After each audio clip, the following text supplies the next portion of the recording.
मैं उसे गार के धाने पर ले आया। तुम जिंदगी हासिल करने के बाद यहां से निकलना चाहती थी ना? हाँ, इन पत्थरों के साथ मैंने सदियां गुजारी हैं। मुझे इनसे बेपनाह उकताहट हो गई है। भगवान के लिए मुझे यहां से ले चलें। और मैं इसे लेकर बाहर निकला। इसके बदन के जेवरात झिलमिल कर रहे थे। लिबास भी पुरानी तर्ज का था। बाहर आकर मैंने उसे गौर से देखा। हुस्न बेमिसाल था। कमसिनी और जवानी के दरमियान नहायत मुतनासिब जिस्म, बिलाशुबा उसे हसीन तरीन कहा जा सकता था। मेरे होठों पर मुस्कुराहट फैल गई। वो चेहरा उठाकर गहरी गहरी सांसें ले रही थी। मैं तुम्हें किस नाम से पुकारूं? मैंने पूछा। विद्या, उसने मुतरन्नुम लहजा में कहा। और तुम? मैंने गहरी सांस ली। मुझे अपने पसंद का नाम दे दो। खुद तुम्हारा नाम क्या है? कृष्णु। बड़ा सुंदर नाम है। विद्या, मैं तुम्हारी कहानी सुनने के लिए बेचैन हूं। क्या तुम मुझे अपनी कहानी सुनाओगे? हाँ, मैंने तुमसे कहा था लंबी कहानी है, लेकिन मुख्तसिर यूं है कि मेरा बाप धनराज इस इलाके का राजा था। माया का लोभी था। जिस तरह भी होता माया इकट्ठी करता था। उसने अपनी प्रजा को नंगा कर दिया था। सारा धन दौलत उसकी मलकियत होता था। बड़े परेशान थे इस बस्ती के लोग। तब उसे गयानी मिला। उसने कहा कि वो जो प्रजा पर जुल्म ढा रहा है तो ये माया उसके किस काम की। जब वो मरेगा तो सारी माया यहीं रह जाएगी। और इसी वक्त से धनराज को यह फिक्र लाहक हो गई कि किसी तरह ऐसा हो जाए कि जब वो मरे तो किसी तरह उसकी माया भी उसके साथ ही जाए। उसने कोशिशें शुरू कर दी। बड़े बड़े सियानों को बुलाया, वेदों और जड़ी बूटियों के माहिरों को बुलाया और इनसे मशवरा लेता रहा। फिर ना जाने किसने उसे ये तरकीब बताई। उसने ये घर बनवाया और यहाँ बुत तराशे और फिर सारी दौलत इन बुतों को पहना दी। सियानों ने इसे बताया था कि अब इसकी उम्र कम रह गई है, इसलिए एक दिन वो मुझे लेकर गार में आ गया। मैं उसकी अकेली बेटी थी। वो चाहता था कि इसकी दौलत मेरे जरिए भी बाहर न जाए, इसलिए जड़ी बूटियों के सत से उसने मुझे पत्थर बना दिया। उसका इरादा था कि खुद भी ये सत पीकर इन्हीं पत्थरों में शामिल हो जाएगा। इस तरह अपनी दौलत के साथ अमर हो जाएगा। जितने लोग उसके साथ इन गारों में आए थे, इन सबको उसने विष देकर मार डाला और अब इस गार का जानने वाला कोई ना था। फिर मुझे नहीं मालूम कृष्णु का कि किस तरह इसे मौत आ गई। शायद वो पत्थर बनाने वाला जल पी नहीं सका था। मैं पत्थर बन गई थी, मगर इस तरह के बोल सकती थी, हिल नहीं सकती थी, मगर सोच सकती थी, सुन सकती थी। फिर मेरे मन में ख्याल आया कि मैंने अब तक जो ज्ञान हासिल किया है उसे दोहराऊं, और मैंने ऐसा ही किया। इल्म मेरे ध्यान में उतरता रहा और इसी से मुझे मालूम हुआ कि अगर किसी भरपूर जवान के सांसों का लम्स मेरे शरीर को मिल जाए तो इस दवा का असर खत्म हो सकता है जिसने मुझे पत्थर बना दिया है। और मैं इंतजार करती रही, तवील इंतजार, और आज मैं फिर से जिंदा हो गई हूँ। अनोखी कहानी है विद्या, लोभ की कहानी। हमारा आज देख लो धनराज अपने माया के साथ किस तरह बढ़ा है। हाँ, इंसान अजीब अजीब दास्तानों का खालिक है, मैंने पुरख्याल अंदाज में कहा। खैर, अब तुम्हारा क्या इरादा है विद्या? मेरा? वो अजीब सा लहजा में बोली। चंद साथ खामोश रही, फिर कहने लगी, मेरा क्या इरादा हो सकता है कृष्णु जी? मैं तो इस नए संसार के बारे में कुछ नहीं जानती। मैं तो इसके लिए बिल्कुल अजनबी हूँ। फिर तुम क्या चाहती हो? मैं क्या चाहूंगी? अगर तुम मुझे छोड़ दोगे तो मैं संसार में अजनबी लोगों के दरमियान भटकती फिरूंगी। मगर क्या तुम मुझे छोड़ना चाहते हो कृष्णु? नहीं विद्या, ऐसी बात नहीं है। मैं तुम्हें छोड़ना नहीं चाहता। अगर तुम मेरे साथ रहना चाहती हो तो ठीक है, मैंने कहा, मगर तुम्हें कुछ बातें जरूर बताऊंगा। बताओ कृष्णु का। मेरा कोई घर नहीं है, मैं एक आवारागर्द हूं। आज यहाँ कल वहां। क्या तुम मेरे साथ इधर उधर भटकती रहोगी? तुम जानती हो कृष्णु, मेरी भी कोई मंजिल नहीं, मेरा भी कोई नहीं है, और फिर मैं भी तो इस बदले हुए संसार को देखना चाहती हूँ। तब फिर ठीक है, हमारा तुम्हारा साथ खूब रहेगा। मैं हर तरह तुम्हारे साथ खुश रहूंगी। अगर तुम चाहो तो इस कार से और दौलत भी ले लो, संसार में हमारे काम आएगी। और नहीं विद्या, मेरा तो ख्याल है तुम अपने ये ज़ेवरात भी उतार कर यहीं डाल दो ताकि तुम्हारे लोभी पिता की आत्मा को शांति मिले। मुझे दौलत की फिक्र नहीं है। नहीं कृष्णु, आखिर इस पर मेरा भी हक है, विद्या ने कहा। और फिर हम दोनों वहां से चल पड़े। मुझे एक औरत मिल गई थी प्रोफेसर, एक हसीन और अनोखी औरत, और मैं बहुत खुश था। मेरी तो तकदीर में ही अनोखी औरतें लिखी थी। तो इस बार भी और विद्या के कमसन बदन का तस्वुर मेरे जज्बात में हलचल मचाने लगा। धनराज सभा इसी तरह फैली रही और हम उसे छोड़कर गार से निकल आए। विद्या मेरे साथ चलने पर आमादा थी और मैं सोच रहा था कि हसीन और कम सिंधु शीजा को लेकर मैं कहाँ जाऊं। बस्ती दौलत नगर वापस जाना तो हमाकत थी।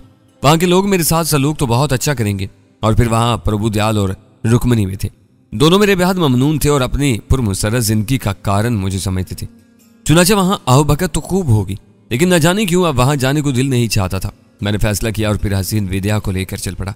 विद्या के छोटे छोटे पांव नंगे थे, दूध की मानी सफेद पांव नरम गोश्त से बने हुए थे, इनमें पत्थर भी चुभ सकते थे। चुनाचे मैंने अपने घोड़े को पकड़ा और फिर विद्या को कमर से उठाकर घोड़े पर बिठा दिया। विद्या की आंखों में सुकून का सागर लहरे रह रहा था। वह मुस्कुराती हुई घोड़े पर बैठ गई। उसने दोनों पांव ही एक समत लटका रखे थे। मैंने घोड़े की बाग पकड़ी और उसे पकड़े हुए चलने लगा। अरे क्या तुम ना बैठोगे कृष्णु? विद्या चौंक कर बोली। बैठ जाऊंगा विद्या, मेरे पाँव तुम्हारी तरह नाजुक नहीं है, मैंने मुस्कुराते हुए कहा और विद्या की मुस्कुराहट भी गहरी होगी। हम भी वैसे नाजुक तो नहीं है महाराज, उसने इन बसात में डूबे हुए लहजे में कहा।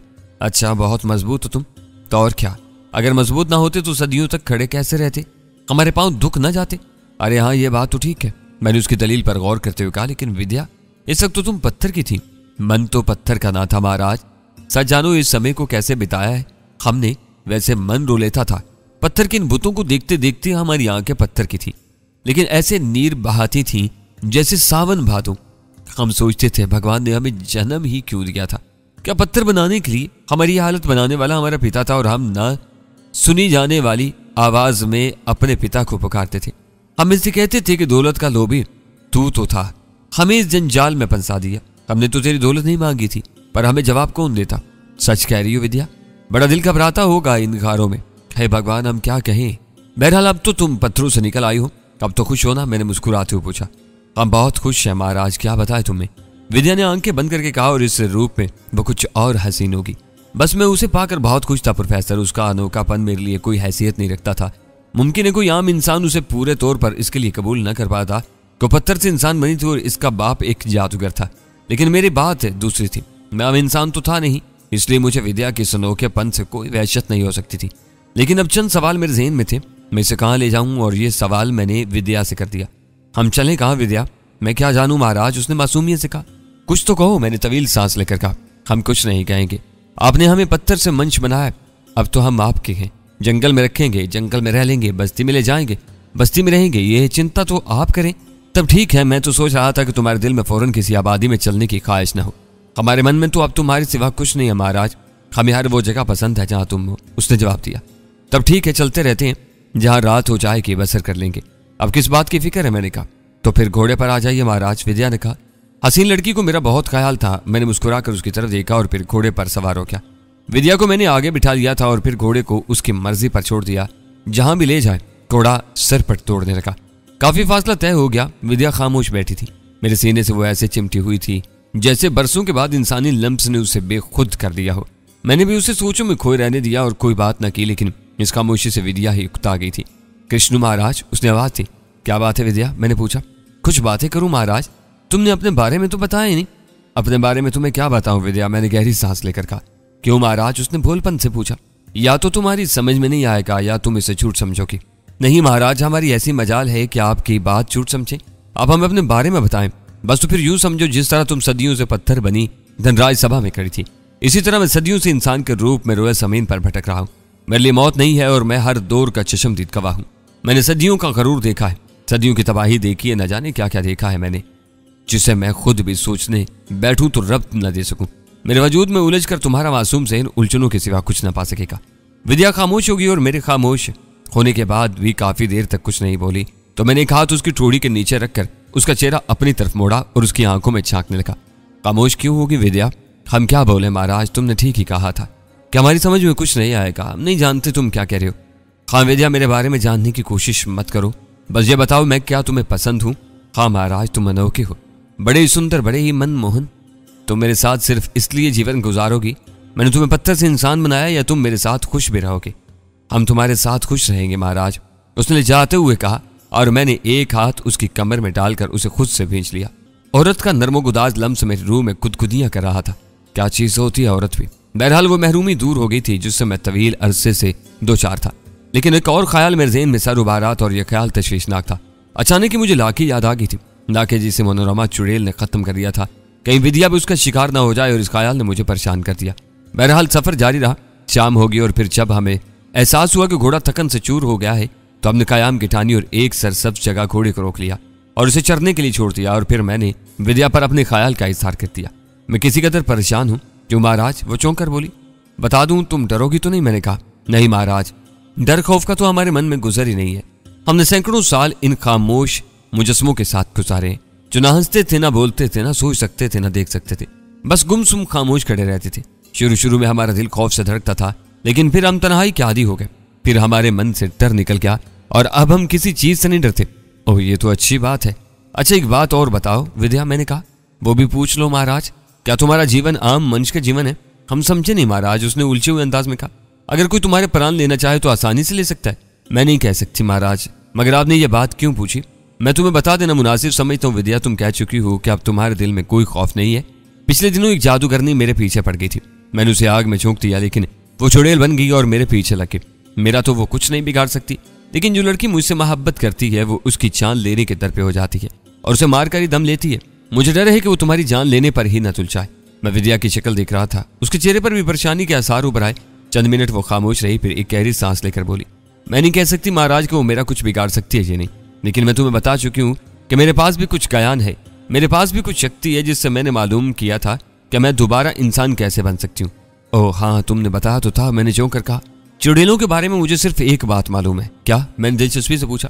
हमें खुली जगह में नहीं सोना चाहिए, खास तौर से रात को हमें खुले आसमान के नीचे नहीं होना चाहिए। चाहे किसी दरख्त का साया ही हो, लेकिन साया जरूर हो, वो हमारा कुछ नहीं बिगाड़ सकेंगी। और ये उम्दा बात है। बहरहाल तुम्हें डरने की जरूरत नहीं है, मैं तुम्हारी हिफाजत करूंगा। मैं सच कह रही हूँ महाराज, मुझे इस बात से जरा भी डर नहीं है। मैं तो सिर्फ इसलिए परेशान हो गई हूँ कि वो पापन तुम्हें कोई नुकसान न पहुंचाते। विद्या ने मासूमियत से कहा। उसकी हसीन आंखों में मेरे लिए बेपनाह मोहब्बत के आसार थे और वो मेरे लिए फिक्रमंद नजर आ रही थी। मैंने उसकी गर्दन में हाथ डाले। मेरे लिए बिल्कुल फिक्रमंद ना हो मेरी जान, मुझे कोई नुकसान नहीं पहुंच सकता, वो भी मेरे बदन से लिपट के। फिर भी महाराज, कृष्ण का महाराज, हम किसी पेड़ के नीचे सोएंगे और तुम रात भर मुझसे अलग नहीं होगे। मैं तो, तुम कहो तो दिन में भी अलग ना हूं। मैंने उसे शरारत से देखते हुए कहा, लेकिन उसकी आंखों में वही सादगी, वही मासूमियत नजर आ रही थी। वो शायद मर्द के किसी दूसरे रूप से आशना न थी। खो जाएगी, फिर शर्माएगी भी, लजाएगी भी। मैंने सोचा और फिर मैंने एक सायादार दरख्त तलाश किया और उसके नीचे हमने बसेरा कर लिया। मैं तुम्हारे साथ बहुत खुश हूं कृष्णु। विद्या मेरे सीने से सर टिकाकर बोली। मैं भी, मेरी रूह। मगर सुनो, तुम भूखी हो, मैं तुम्हारे लिए खुराक तलाश करूं? भूख? वो पुरख्याल अंदाज में बोली। चंद साथ सोचती रही, फिर बोली, हम झूठ नहीं बोल रहे महाराज, संसार की बहुत सी बातें तो हम बिल्कुल ही भूल के। हाँ, भूख कुछ होती तो है, मगर क्या, ये हमें याद नहीं आ रहा। अरे क्या तुम्हें भूख नहीं लग रही? क्या तुम कुछ खाओगे नहीं? हमें तो कुछ पता नहीं चल रहा महाराज, आप हमें संसार की बातें बताएं। हमने सदियों से कुछ कहा ही नहीं, बस खड़े खड़े टकर टकर सारे पत्थरों को देखे रहा करते। उसने जवाब दिया और मैंने दिल ही दिल में सोचा कि विद्या दर हकीकत तो मेरी टक्कर की है। बहरहाल तू उस भूख में जिंदा रह सकती है तो ये अच्छी बात है। मैं भी ग़ज़ा का इस कदर आदी नहीं हूँ कि ना मिले तो परेशान हो जाऊं। हाँ, लेकिन बदन की तलब मुझे भूख से ज्यादा शदीद लगती है और बहरहाल इसके लिए तू मौजूद है। क्या तुम नींद भी भूल गई हो विद्या? नींद नहीं महाराज, मगर मैं बरसों से नहीं सोई हूँ, लेकिन तुम्हारी आंखें बोझल हो रही हैं। शायद आहिस्ता आहिस्ता मुझे सब कुछ याद आ जाएगा। और उसने कहा, और मुझे ये भोली हुई लड़की बेहद पसंद आई। मैंने सोचा कि इसके साथ तवील लम्हात गुजरेंगे और खूब गुजरेंगे, लेकिन अब किसी बस्ती की तलाश जरूरी है ताकि वहां कुछ रोज कायम करके सुकून की सांसें ली जा सके। काफी देर तक हमने वहीं कायम किया और फिर घोड़े पर सवार होकर चल पड़े। विद्या मेरे सीने से चिपकी हुई बैठी थी। एक बात बताओ विद्या, मैंने कहा। तुम्हें अपनी पिछली जिंदगी बिल्कुल याद नहीं है? सब कुछ याद है महाराज, मैं यूं समझो मैं वो सारी बातें भूल गई हूँ जो जिंदा इंसान करते हैं। मुझे आहिस्ता आहिस्ता सब कुछ याद आता जा रहा है। क्या तुम्हारी जिंदगी में कोई मर्द कभी दाखिल हुआ था?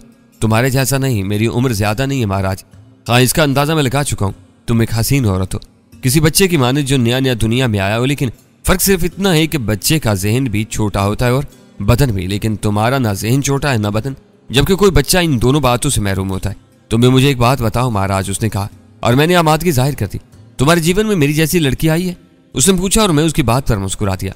लड़की सुनना चाहती थी कि वो दुनिया की सबसे अनोखी लड़की है और यही हर लड़की की ख्वाहिश होती है, लेकिन मुझे ये सब कुछ कहते हुए अजीब लगता था। खामखा झूठ बोलने से क्या फायदा? मेरा जीवन लड़कियों से खाली नहीं है विद्या, लेकिन हर लड़की अलग रूप की हामिल होती है। तुम पूछ रही हो कि मेरे जीवन में तुम्हारी जैसी कोई लड़की आई है, तो मेरा जवाब यही है कि नहीं। तुम अपने रूप की अनोखी लड़की हो और जिस अंदाज से तुम मुझे मिली हो वो तो और भी अजीब है। ठीक है महाराज, मगर तुम्हारा मन हमसे भरेगा तो नहीं? तुम हमें छोड़ तो नहीं दोगे? विद्या ने मासूमियत से कहा और अब मेरी समझ में आया कि उसने यह मासूमाना सवाल क्यों किया था। नहीं विद्या, मैं ऐसा नहीं हूं। बारहा एक दौर में मैंने इस वक्त तक एक औरत पर कनात की है, जब तक इसकी जिंदगी इसकी जवानी ने मेरा साथ न छोड़ दिया। तुम मेरे साथ ही रहोगी उस वक्त तक जब तक तुम जिंदा रहोगी, जवान रहोगी, मैं तुम्हें नहीं छोड़ूंगा। मैंने विद्या को सीने से लिपटा लिया और उसे जैसे मेरी बात से सुकून मिल गया। घोड़े की रफ्तार हमने तेज नहीं की थी, मौसम भी खराब नहीं था। हम आहिस्ता आहिस्ता सफर करते रहे, कोई मंजिल तो थी नहीं, बस चल रहे थे। विद्या फिर खामोश हो गई थी। सूरज हमारे साथ सफर कर रहा था। गर्मी ज्यादा हो गई तो मैंने घोड़े को एक जगह रोक लिया। इस पूरे इलाके में ये खूबी थी कि कितनी दूर निकल जाओ सब्जा ही सब्जा था। जिस जगह हम रुके थे वो भी बहुत ही खूबसूरत थी। थोड़े फासले पर एक चश्मा था जिसके किनारे फलों के दरख्त उगे हुए थे।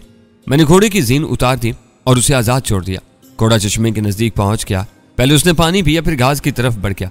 मैंने जीन एक दरख्त के नीचे रखती और मुस्कुरा कर विद्या को देखा। विद्या भी मुस्कुराती हुई मेरे पास पहुंच गई और फिर वो जमीन पर सर रखकर लेट गई। उसकी आंखों में प्यार और होंठों पर मुस्कुराहट थी। थक गई हो ना? नहीं, उसने मखमूर आवाज में कहा। अरे हाँ, तुम तो अभी अपने इंसानी एहसासात वापस नहीं ला सकी। तुम आराम करो, मैं तुम्हारे लिए फल तोड़ कर लाता हूँ, फिर मैं तुम्हें भूख से आशना करूंगा। मैं नहीं जानता कि इंसानी बदन में आने के बाद भी अभी तक तुम्हें इन सारी चीजों की तलब क्यों नहीं महसूस हुई, और ये कि अगर तुम ग़िज़ा से या पानी से मजीद दूर रही तो इसके बाद तुम्हारी क्या कैफियत होगी।